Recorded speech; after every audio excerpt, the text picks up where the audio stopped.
Hey YouTube, Jayville 533 here. Just come out this morning, check my pool, cleaned it up a little bit, added some algaecide, brushed the floors in the wall, cleaned it up. But anyway, this video I'm making, I did an upgrade to the Hayward through wall skimmer from the stock Summer Waves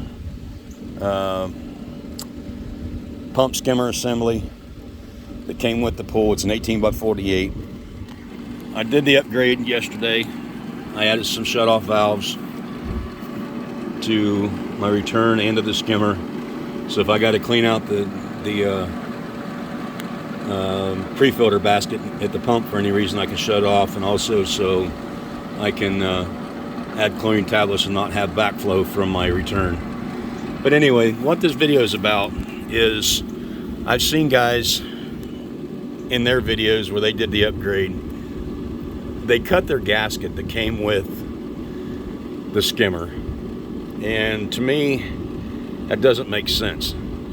That gasket is made to fit over your liner in one piece so that you don't create a leak. And if you cut that gasket, to me that's what you're doing. You're making another leak. You're creating a possibility for another leak. With mine, with the way that skimmer's made, I couldn't cut a square hole in my liner, enlarge the hole to make it square because of the way that's made. I've got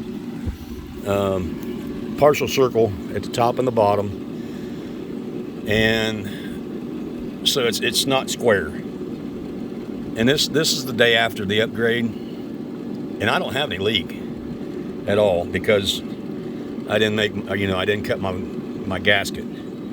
So if I were you, I wouldn't cut it because it was designed to work that way. It's up to you, but personally I wouldn't cut it. Right now I got a big ass muddy mess here still from doing the upgrade yesterday. But anyway, that's what I wanted to make this video about, is not cutting your gasket. You're just opening yourself up for another leak. So thanks for watching. Y'all have a good one. It's Jayville 533. I'm out.